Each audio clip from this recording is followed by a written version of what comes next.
welcome to another STEM Life demonstration. STEMmy Sam. And I'm STEMmy Sid. So last time on our STEM Life demo number 1, we focused on the scientific method. But what we're going to be focusing on this time is we're going to be focusing on the engineering design process. So let's start off by comparing.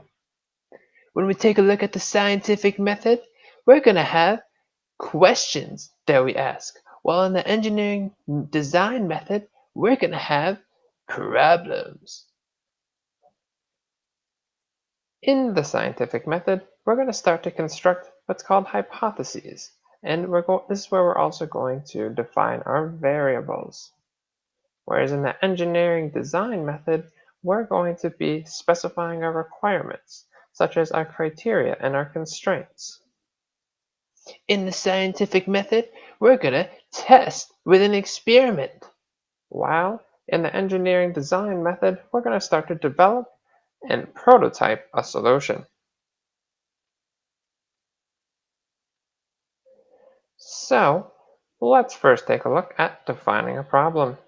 When you go to define a problem, you're going to want to make sure that it's something that is testable, as well as you're going to want to make sure that it should have a desired end solution. So, generally, we're going to start our problem statement with how will I or how do we. An example here would be, how do I tune up my bike so that it doesn't make noises or so that it works more efficiently? In this, we have an investigation that we can conduct that is testable, as well as we have an end solution, which is that we want our bike to make less noises and we want it to work more efficiently.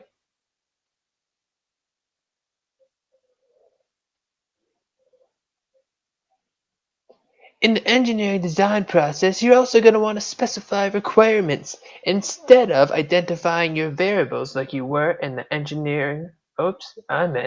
the scientific method. First off, we're going to have criteria, which is going to be the same as your requirements for the experiment or the investigation, as well as we're going to have constraints, which are going to be your limitations for your investigation.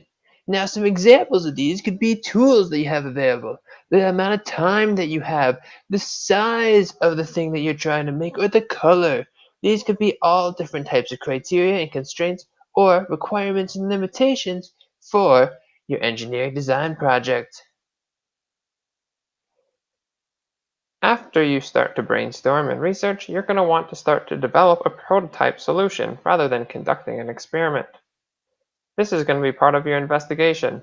When you start to prototype, it's important to know what a prototype is. So, STEMmy Sam, could you please explain what a prototype is? Of course, STEM Sid.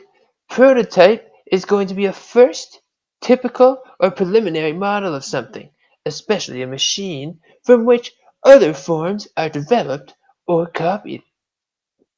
A prototype could be something that is using materials that aren't as expensive as the final design. So that way you're able to make things over and over again without spending as much money, but you still get an idea for their function.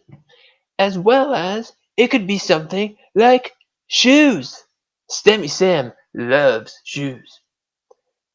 In shoes, you'll notice that on the left, you're going to have lots of racing shoes from different companies that were first designed as prototypes, and then they developed into an even better final solution that are supposed to work better, to be more efficient for runners to wear and to run totally fast. Check out, man. Big nipples. It's really old, and I like to ride my bike. However, right now, when I get on it, and I go to ride, and I start to pedal, you're noticing that there's this real big squeaking noise, and when I try to shift my gears, it doesn't always work that great. So, this is something that I'd like to try and solve, and I'm not exactly sure how. So, That's why I'm going to engage in the engineering and design process in order to figure out how to solve this issue.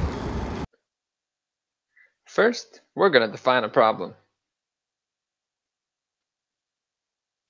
The problem that I'm defining is, how do I tune up my bike so that it doesn't make noises and so that it works more efficiently?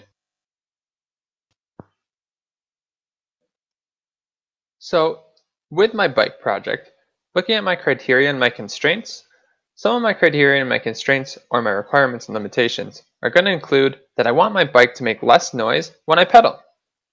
Also, I want my bike to be able to shift gears better when I'm riding it. I want there to be an overall smoother ride with my bike, as well as I only have a few tools in order to complete the actual tune-up. So, after doing some research, taking some notes, and gathering up some tools, I was able to start tuning up my bike. I had to make several adjustments as I went, so that way I could achieve the optimal solution, so that way I could actually use my bike.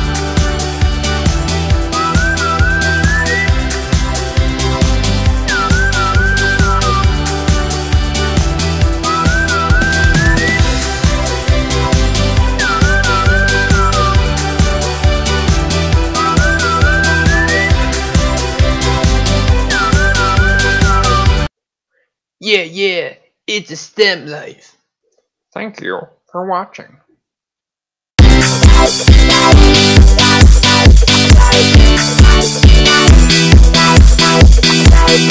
Bye.